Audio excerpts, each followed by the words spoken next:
Hello BookTube, welcome to Lizzie Faye Loves Books. I'm Elizabeth and this is my January TBR. Now I do plan to do a video at some point pretty soon kind of telling what my overall goals are as far as my reading goals for the year 2017. But for right now, I just want to show you specifically a few of the books that I plan to get to in January.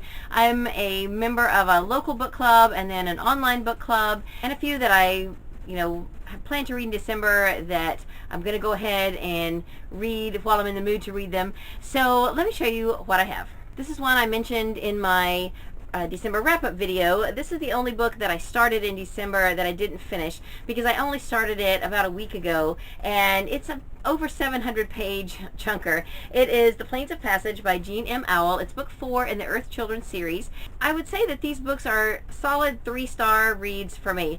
It's interesting enough that I want to keep reading. I will have to say though that if I couldn't get them on audio, then I for sure would not be going through them as fast as I am. Because I'm able to get these all on audio playaway from the library, I've been able to just listen to them gradually as I'm walking around or as I'm in my car, and I've been able to get through them quicker. They are very slow reads. The pages are really pretty dense, and so there is a lot of material in these 700 and something pages, and on audio at regular speed it's like, I think it said it's 34 hours. So I am speeding it up just a little bit so that I can get through it a little bit quicker. There's a lot of descriptive parts and it's very detailed, and so that makes some people lose interest in it. There's also a lot of very graphic sexual detail of our main characters, so that may make some people want to read it, I don't know. And then there are also just the adventures of the survival aspect of living in this Ice Age period and traveling and just everything, and all these new discoveries that they are making as they go. So it's really very interesting, and I am looking forward to continuing the series. Now, I've got to play catch up a little bit with my book clubs. For my book club at my local library, we meet the third Thursday of every month. And for December, I did not get my December book read because since December started on a Thursday, the third Thursday just crept up on me so quickly that I didn't even realize till the night before that book club was the next day. And the book I was supposed to read is The Mistletoe Promise by Richard Paul Evans. Now, I started this in the wee hours of the morning, Sunday morning, because it's due at the library very soon, and I wanted to get it read, and I am loving it. It is a really cute little Christmas-themed romance book, and it's adorable. And then in that same collection, there are 2 more standalone books that are part of the Mistletoe collection. So I have this one checked out from the library too. This is The Mistletoe Inn, also by Richard Paul Evans. And then the third book in this series that just came out in 2016 is The Mistletoe Secret. And again, from what I understand on Goodreads, they are all standalone books, but they make up this collection. Probably while I'm in the mood to read these, I may go ahead and pick up the third one so that I could say I'm caught up with the series. And for January, our local library book club is reading Cold Sassy Tree by Olive Ann Burns. I've been interested in this book for quite a while. I think I first ran across a copy of Leaving Cold Sassy, which is the unfinished sequel to this book, and it looked really cute, but I didn't want to read it until I had read the first one. And I just discovered yesterday that the audio of this book is available through Hoopla, which I can get on my phone. So that will help me to get this book completed a lot quicker.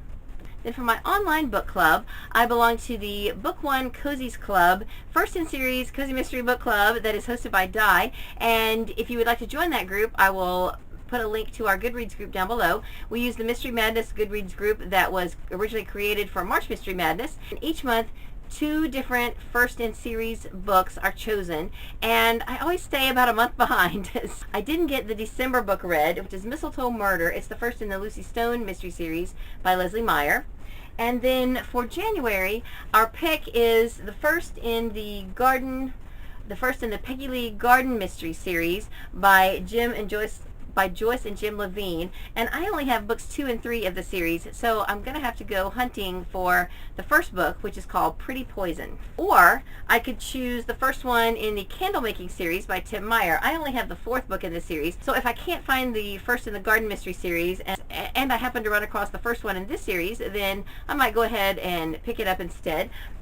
This is the 4th book, called A Flicker of Doubt, but the first book in the series is called At Wick's End. So if you are interested in reading more cozy mysteries or being introduced to some new to you cozy mystery series, I would invite you to join us for the Book One Cozies Club. A few of the books that were on my December TBR that I didn't get to, that I'm going to leave in the mix for January and see if I can get to them. This is The Christmas Cookie Killer by Olivia J. Washburn. This is the next one in the Fresh Baked Mystery series that I need to read. So I'd like to go ahead, while I'm still in the Christmas mood, I'd like to go ahead and get this one read. And then this is book 2.5 in the Harmony series by Philip Gulley. This is Christmas in Harmony. And I would like to go ahead and get this read so that I can continue forward with the rest of the Harmony series. And then I keep hearing about Jill Shalvis, and this book, Christmas in Lucky Harbor, is a bind-up of the first 2 Lucky Harbor books. And I believe it was Laura from Mom to Triplets 04 said that she didn't remember that either of the first 2 books having a Christmas theme, but for whatever reason they've bound them up in this Christmas looking cover, and I am interested to read these books, so I perhaps will at least get the first one read during the month of January.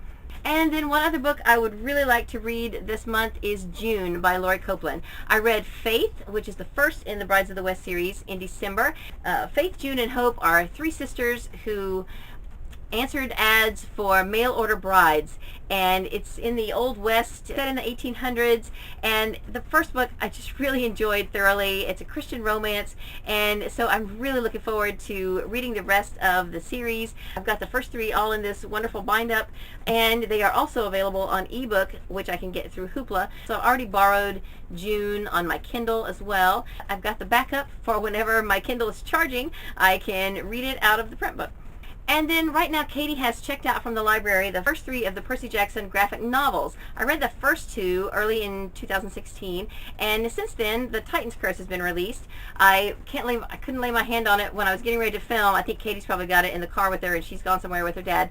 But of course the third one is the Titan's Curse, and I would like to go ahead and read that while we have it checked out from the library so that I can stay caught up with the graphic novel series. So here is what I hope to read in the month of January. And that's all I have for this video. I hope you're having a great day. Read a good book, and God bless you.